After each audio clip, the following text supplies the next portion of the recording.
staf di Departemen Penyakit Dalam dan Tropical Disease, dan juga masih ketua PINIRE ya, masih ketua penyakit emerging dan non emerging RSAS ya,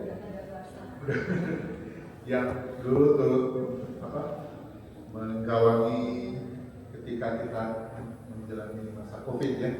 Ya, silakan. Selamat siang, terima kasih pada Dr. Ludi. Ini kelihatannya yang hadir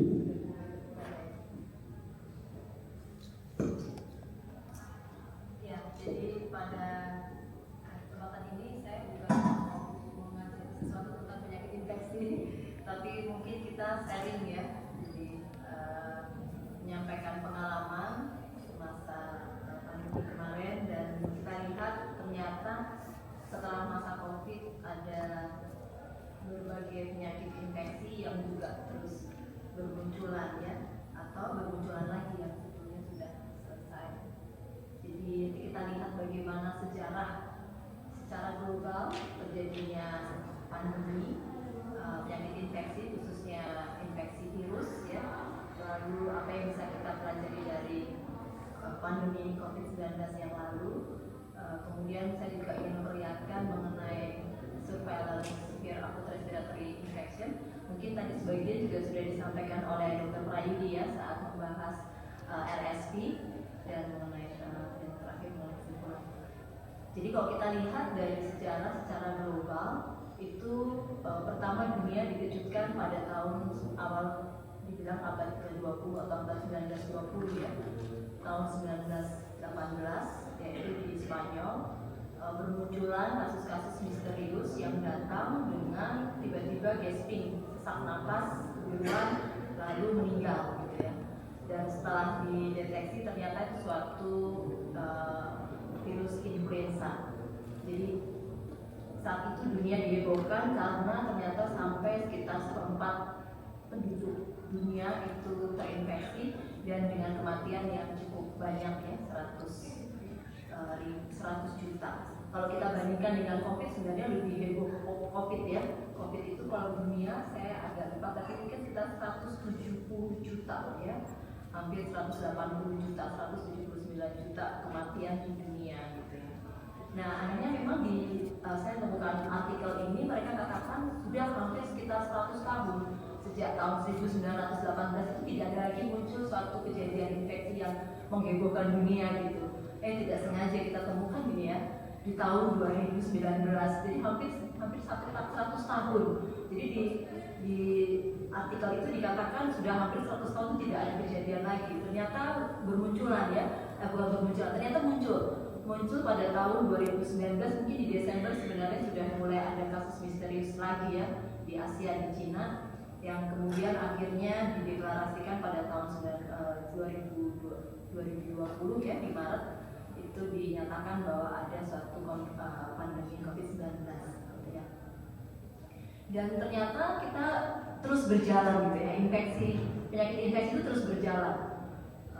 Termasuk juga di Jawa Barat ya, sebenarnya kasus-kasus infeksi virus atau infeksi apapun itu sebenarnya banyak ya di Jawa Barat. Tapi ini memang peminat penyakit infeksi hanya sedikit ya, Dr. Lydia. Kemarin kita lihat pada waktu brevet tidak ada dari antara yang menerima brevet dari konsultan infeksi ya. Jadi memang kita sudah kurang peminat ini kira-kira di divisi infeksi. Tapi sebenarnya kalau kita lihat kasus infeksi itu sangat terutama di Jawa Barat ya, yang mengatakan Jabar juara itu benar-benar juara, tidak hanya juara dalam hal yang positif tapi juga hal penyakit itu juga juara. Jadi kalau kita lihat ternyata penyakit infeksi itu terus ada gitu ya. Pada saat kita masih mengalami adanya COVID-19 di tahun 2020, 2021 muncul Delta, lalu 2022 masih ada walaupun kasus menurun. Di saat itu muncul Mpox ya. Jadi di 2022 itu muncul adanya monkeypox yang sebenarnya kita tahu bahwa cacar sebenarnya sudah tidak ada ya di tahun 1980-an mungkin juga sudah tidak ada karena waktu itu sudah dilakukan vaksinasi dan berhasil. Namun mungkin memang setelah itu tidak dilakukan vaksinasi lagi dan muncullah generasi sesudah tahun 80-an muncul ini monkeypox yang mirip yang penyakitnya mirip dengan cacar.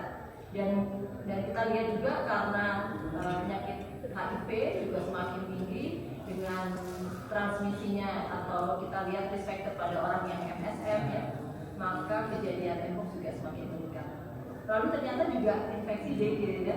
Dengue juga kita tahu suatu penyakit yang sebenarnya juga sudah sering kita temukan endemis di Jawa Barat, di Jawa. Ternyata juga kasusnya meningkat di dunia. Ya, kalau kita lihat dari data global outbreak di dunia ya setelah pandemi 19. Demikian juga kalau kita lihat dari International Travel Health Notice ini, mereka juga menotis bahwa ternyata infeksi mpox dan dengue juga menjadi perhatian dunia. Nah, ini kita lihat tadi sejarah yang lalu dari awal itu kita mungkin kenal ya Anthony Fauci. Ini kalau kita baca buku Edison mungkin kita kenal nama ini ya, nama yang sangat terkenal. Jadi beliau juga melakukan dia membuat suatu map, membuat suatu peta dari pertama kali muncul kasus HIV di tahun 1984, lalu dibuatlah tanda-tanda di mana itu muncul adanya peningkatan kasus infeksi di dunia gitu ya. Jadi ternyata kalau kita lihat di sini banyak sekali kasus-kasus infeksi ya, termasuk antara lain selain influenza juga SARS-CoV gitu ya, SARS-CoV-2, lalu juga dengue dan juga kasus-kasus lain. Mungkin Zika, walaupun Zika nggak ada di Indonesia tapi dunia juga waktu itu cukup banyak. Lalu ada yellow fever atau juga penyakit yang kita tidak kenal misalnya Nipah virus gitu ya. Tapi yang kita kenal adalah yang memang ada di Indonesia selain dengue, COVID dan juga adalah monkeypox. Ini di Indonesia data tahun 2018, jadi ini sebenarnya sebelum COVID ya. Jadi memang dengue juga memang menjadi problem di hampir seluruh provinsi. Dan juga kalau kita lihat di sini selain influenza, dengue juga Japanese encephalitis ya. Jadi ini yang kadang-kadang juga miss dari perhatian kita bahwa penyakit ini sebenarnya hampir sama dengan dengue. Jadi tapi dia manifestasinya di khusus menyebabkan gangguan kesadaran encephalitis gitu ya. Nah, ternyata di berbagai provinsi itu juga sudah pernah terjadi, di Jawa, di Sumatera ya, bahkan di Papua juga pernah ditemukan. Nah, ini juga dari Kementerian Kesehatan, mereka juga membuat suatu kita sebut sebagai, kalau secara global kita sebut sebagai public health emergency of international concern, yaitu mengenai penyakit-penyakit infeksi emerging. Nah, kalau kita lihat di sini ya, terakhir mpox, dan yang menjadi problem sebenarnya polio ya. Walaupun mungkin kita ingat dulu zaman saya bekerja juga dulu di puskesmas, ada PIN ya, pekan imunisasi nasional, itu kan pemberian vaksin polio ya. Itu tahun berapa ya? Tahun 2000 awal atau tahun berapa saya lupa juga. Nah, dan dikatakan bahwa sebenarnya kan polio sudah eradikasi atau sudah ya artinya sudah tidak ada gitu ya pada tahun 2014. Tapi nyatanya ternyata ditemukan, bahkan juga di Indonesia ditemukan di berbagai provinsi di Indonesia ya. Jadi pada tahun 2024 itu ada beberapa kasus yang muncul di 8 provinsi sehingga Kementerian Kesehatan menyatakan harus diberikan juga vaksin polio. Jadi kasus-kasus kelumpuhan atau lumpuh layu. Jadi biasanya kalau dari Departemen Anak mereka punya suatu surveillance yang harus melakukan suatu pelaporan setiap bulannya kasus-kasus lumpuh layu. Dan itu ternyata sampai dengan sekarang itu dinyatakan masih ada kasus outbreak dari polio. Nah, ini kalau kita lihat bagaimana transmisinya, dia bisa berbagai macam ya, walaupun kita tahu bahwa penyakit-penyakit infeksi yang menyebabkan outbreak atau sampai juga dengan kondisi emerging atau re-emerging itu adalah yang awalnya berasal dari zoonosis ya, dari zoonosis yang kemudian bisa mentransmisikan ke manusia. Kemudian kalau pada manusia ya bermacam-macam yang kita bisa lihat ya, apakah bisa lewat kontak langsung atau droplet atau juga mungkin airborne. Nah, kalau kita mulai belajar dari kejadian COVID terakhir, kita melihat bahwa ternyata ada infeksi virus yang kadang-kadang kita menganggap bahwa kalau kita belajar infeksi virus adalah suatu infeksi yang sembuh dengan sendirinya gitu ya, penyakit yang ringan biasanya. Tapi ternyata kita belajar di situ bahwa ada suatu penyakit infeksi virus yang kemudian bisa bermanifest ke berbagai organ, menimbulkan komplikasi dan itu menyebabkan kondisi berat dan juga kematian yang cukup tinggi ya. Yang kita ingat pada varian Delta ya, yang begitu menghebohkan dunia ya. Jadi ternyata dengan adanya COVID-19 ini kita belajar bahwa ternyata penyakit infeksi ternyata menjadi suatu kewaspadaan kita semua ya, juga kewaspadaan di dunia. Ini beberapa hal yang bisa kita kumpulkan dari data-data pasien kami. Ternyata memang kalau kita lihat hubungan antara kejadian penyakit infeksi dengan tingkat berat pasien, tingkat berat penyakitnya itu dipengaruhi oleh banyak hal ya. Komorbid jelas. Nah, kalau kita lihat di sini ya, dan juga kita lihat di sini adalah usia. Semakin seorang itu makin lanjut usia, maka kejadiannya juga itu akan menjadi semakin berat. Lalu yang kita dapatkan juga adalah mengenai varian ya. Jadi waktu itu kami bisa mempunyai kesempatan untuk melakukan subvarian dari spesimen yang kami kumpulkan. Tapi ini hanya pada periode Omikron. Kita tahu pada saat itu mungkin mulai tahun akhir 2022 sampai 2023 itu hampir semua Omikron. Dan setelah kami kumpulkan ternyata yang berhubungan dengan tingkat berat, walaupun mungkin kalau kita lihat sebenarnya Omikron itu umumnya ringan ya, ringan, cepat sembuhnya, tapi sangat menular. Dan kita lihat ternyata ada satu subvarian tertentu yaitu BA.5 yang punya hubungan dengan tingkat berat dari infeksi. Ini hasil yang kami temukan dari rumah sakit yang kami temukan di Rumah Sakit Hasan Sadikin, dan terakhir mungkin sampai di 2024 masih ada ya varian ini. Yang kita temukan adalah yang XBB waktu itu. Kemudian monkeypox ya, monkeypox mungkin tahun 2022 pada saat kita menjalani COVID-19 itu kita juga mengalami adanya monkeypox waktu itu yang mulai muncul di Afrika. Walaupun sebenarnya penyakit ini sebenarnya sudah lama ya, dikatakan waktu itu sejak tahun 1958 itu sudah ada muncul di Denmark, di Copenhagen, yang kemudian hilang, dan tahun 70 muncul di Afrika, kemudian muncul lagi tahun 2022. Ini kita lihat datanya ya, lebih banyak di Afrika terutama, dan terutama banyak pada orang dengan MSM ya. Di Indonesia kita lihat kasusnya waktu itu kita temukan juga di berbagai provinsi, di Jakarta dan juga di Jawa Barat kita dapatkan secara nasional, kita dapatkan sekitar 73 di tahun 2023 dan 14 di tahun 2024. Jadi mungkin sejauh sekalian juga tahu mungkin sudah pernah menemukan juga kasusnya waktu itu ya. Jadi monkeypox ini adalah virus yang dari golongan orthopox virus.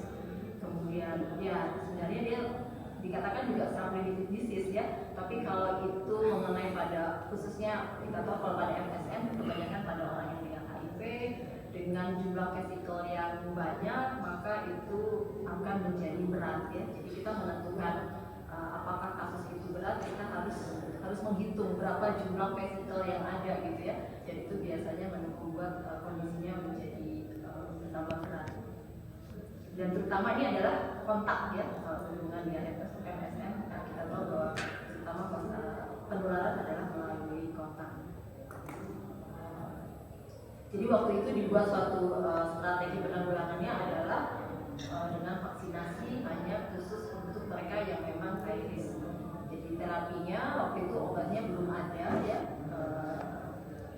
dan sempat disediakan oleh Balai POM, tapi hanya diperuntukkan untuk mereka-mereka yang memang mempunyai resiko tinggi ataupun mereka yang mengalami infeksi yang berat. Ya, jadi kalau kita lihat ya apa yang bisa kita pelajari dari pandemi COVID-19 ini adalah hal yang saya highlight di sini adalah masalah surveillance, kolaboratif surveillance. Jadi memang dengan kita melakukan surveillance secara rutin, maka kita bisa mengetahui kira-kira penyakit infeksi apa yang kira-kira akan outbreak pada saat itu.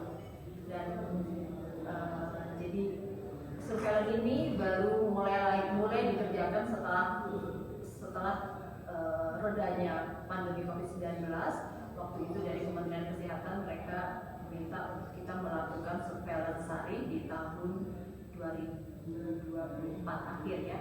Jadi ada beberapa penyakit yang harus kita waspadai, yang harus kita lihat berdasarkan simptom, berdasarkan gejala. Jadi yang paling sering memang yang berkaitan dengan infeksi yang paling banyak di dunia adalah influenza. Jadi kita melakukan sindrom pernafasan akut berat, lalu yang lainnya adalah sindrom lempung layu akut untuk deteksi adanya polio, lalu sindrom kuning akut dengan demam. Ini kita juga menemukan adanya kasus-kasus Hanta, dan Hanta juga termasuk salah satu high priority patogen yang dirilis oleh WHO. Jadi pada tahun 2024 WHO membuat suatu list mengenai high priority patogen ya. Jadi di situ ada selain influenza termasuk SARS-CoV-2 juga MERS-CoV, itu juga ada virus Hanta ya.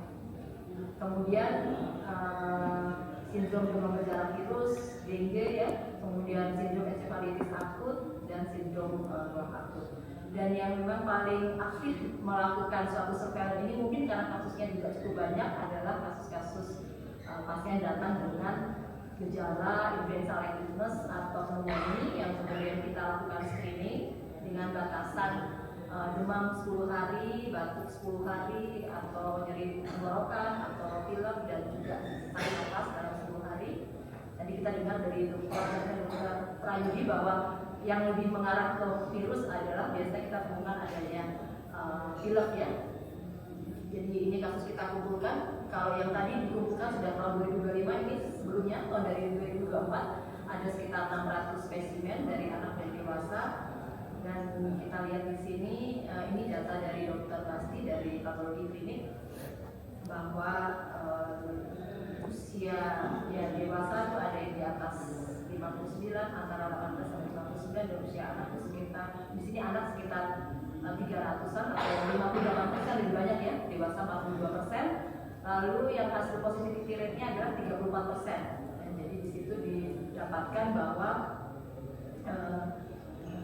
pada dewasa kita temukan positivity rate-nya ada 55%, pada anak sekitar 18%. Jadi lebih banyak yang positif pada dewasa.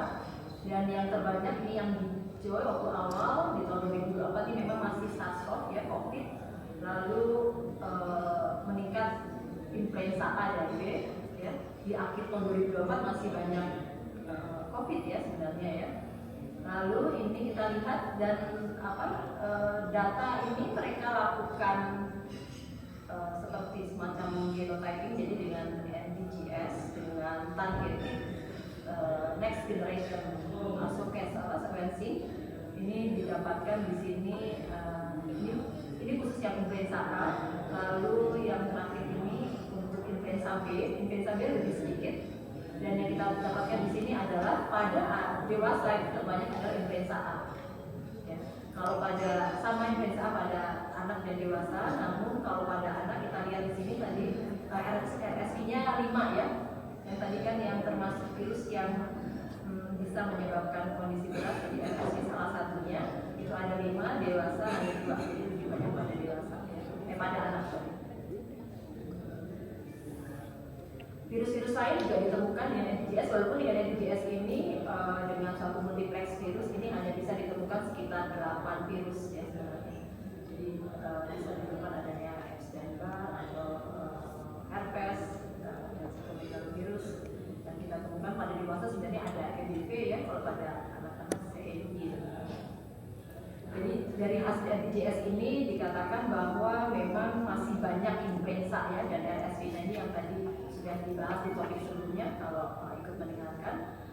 Dan tentunya dengan hasil ini kita melihat bahwa perlu adanya peningkatan penyediaan fasilitas laboratorium untuk menunjang untuk melakukan pemeriksaan pada virus ya. Dan juga tentunya ini harus ditunjang juga dengan peningkatan kapasitas atau tenaga kesehatan, tenaga laboratorium.